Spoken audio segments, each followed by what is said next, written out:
What's up, everybody? Welcome back to Taste Like Music. Jason, Joe, and Krams are here. We're kind of doing things a little bit differently than we did in the old Songs of the Year series. We are giving you our 5 favorite charting songs of the year. We're also making a selection of our least favorite top 40 song of the year.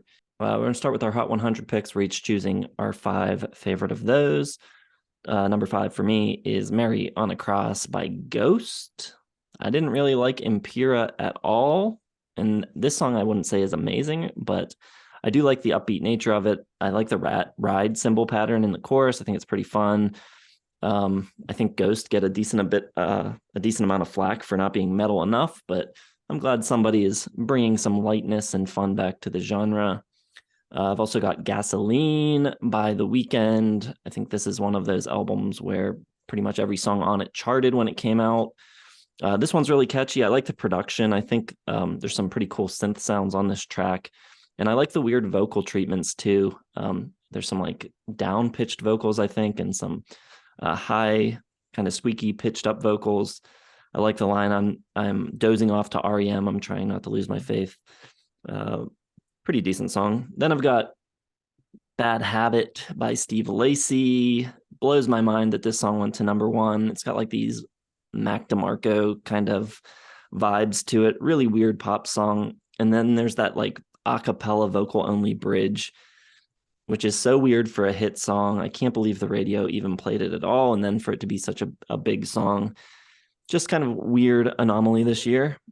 I've also got About Damn Time by Lizzo, kind of like an old school R&B jam, killer bass line. I loved watching YouTube bass covers of people doing this song all year long. Just a killer bass groove. Another song that gives me a little bit of hope for the future of the Billboard charts. And then my favorite charting song of the year for me was As It Was by Harry Styles. Great pop song, super catchy synth lead. The vocal melody is great. All of the parts fit together really well.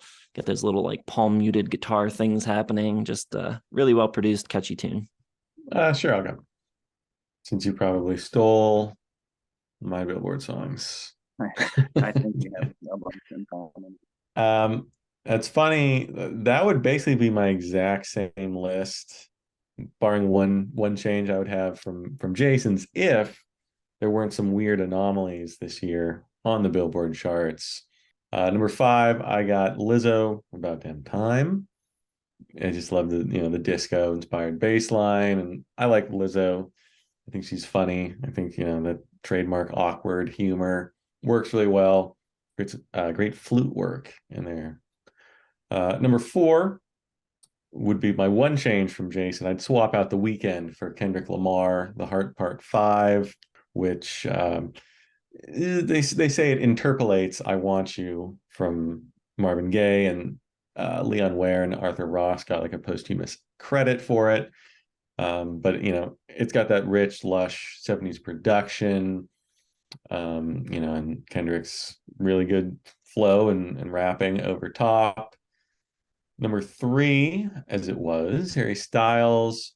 This one reminds me of like the Strokes if they were a pop band. It's got that like 2000s like stop start like kind of groove to it, and it's weird. Harry Styles doesn't have like a big voice. Like he's not doing crazy stuff. It's very unassuming. But it's just like a fun mood lifter kind of song.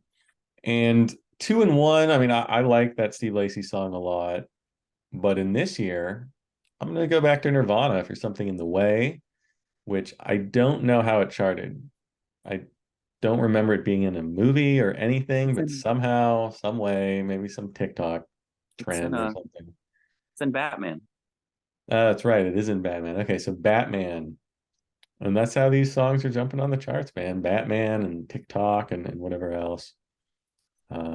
Mary on the Cross would have been a good one too, but that's getting kicked out because number 1, Master of Puppets. I mean, hail the Hellfire Club. 36 years later, it's weird. It's the power of a show on Netflix. And I know everybody like watches it, but it's wild that has the power to get like a song like Master of Puppets, which is 8.5 minutes long and just unbelievably depressing and dark and just the pitch blackness of soul. And it charts. It's fine. It's up there with, Morgan Wallen and, whoever else, Harry Styles and Taylor Swift. And there's Master of Puppets. It's great. Love it. Obviously, it's the number one song in the whole damn year. I'm surprised you didn't go Running Up That Hill. Crazy. Well, that one already charted, so I excluded it from my list because it did chart in 85. And these are the first time for Something in the Way and Master of Puppets charting. Forgot about that stupid rule, so I'm down to 4. God damn it. All right, I'll throw in a Harry Styles As It Was as well. It's one of the only songs we play at work that doesn't make me want to jump off a bridge. So yeah, it's not bad. I like more of his like 70s yacht rock stuff, but it's pretty good. I also have About Damn Time by Lizzo, so we got a trifecta there. Yeah, that bass and that groove and the whole "in a minute, I'm a Nina, sentimental woman." It's pretty good, pretty catchy. I've also got So Good by Halsey. She's got a nice enough voice, fairly uneventful song. It's just like a classic 4-chord structure, minor key, kind of sweet and affectionate lyrics, nothing great, pretty typical stuff. I really hated the billboards this year. It's got like a big acoustic guitar in the chorus, but it's just so overly massively produced. It's ridiculous. And I also have one that I thought Joe would have, Hold My Hand by Lady Gaga. Really powerful ballad, great voice, like the sound of the keys, huge drum hits, pretty basic as well, but at least has something to say and isn't just like bedroom Netflix and chill music. At least she's trying to make you feel something. And then, yeah, I'll also throw in Something in the Way by Nirvana. You get those really awesome strings in it. Great scene out of The Batman, which I think might be my favorite Batman film. I love it. And yeah, it's just got a really cool melancholiness to it and very beautiful at the same time, which is when Nirvana's in their wheelhouse. Let's talk about the shite. All right. There's a bunch that you could go with here. I'm going to go with Broadway Girls by Lil Durk featuring Morgan Wallen.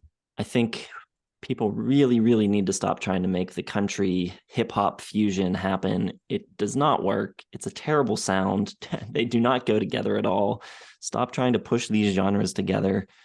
And then on top of that, just like terrible mismatch of sounds. You've got Morgan Wallen doing some of the worst sounding vocals I have ever heard in my life. He sounds like a constipated Chad Kroeger on this song. It's so bad. Really annoying, really terrible song. That's my worst of the year.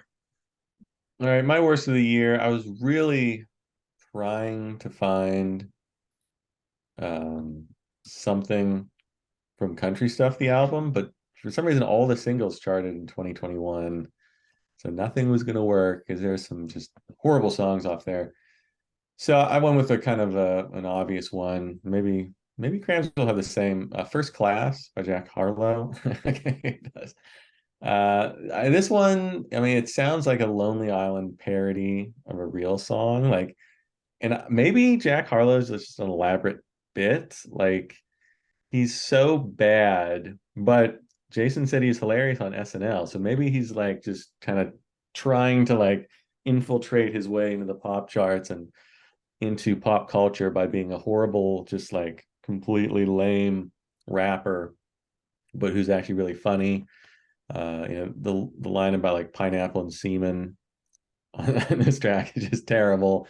And what you were saying about him on the album of the year video, Crams, or for your worst, like half the song is just him going, and like the backing vocals like taking the whole thing. I mean, it's amazing that this can be like an actual song. Like he gets credit for this because he does like absolutely nothing on the whole track. It's really bad. Yeah, it's even worse. That's obviously my pick as well. It's one of the worst songs I've ever heard in my life. It samples Glamorous by Fergie. And it's just him listening to that song and just going, like that's it. And it's even worse when you ever see him do it live because he looks at the audience with like this enthusiasm and brightness in his eyes. Like, do you believe what you're hearing right now, guys? This is amazing. He's just like, oh, yeah, right? Like, I'm doing it. Like, it's so pathetic. I hope you're right, and it's all some sort of ruse, and he's actually just this like dumb, like Chris Pratt from Parks and Rec style buffoon who's just like getting lucky and just dopey enough that people find him charming. But his music is just absolute garbage. And this song, I can't believe it's a #1 song.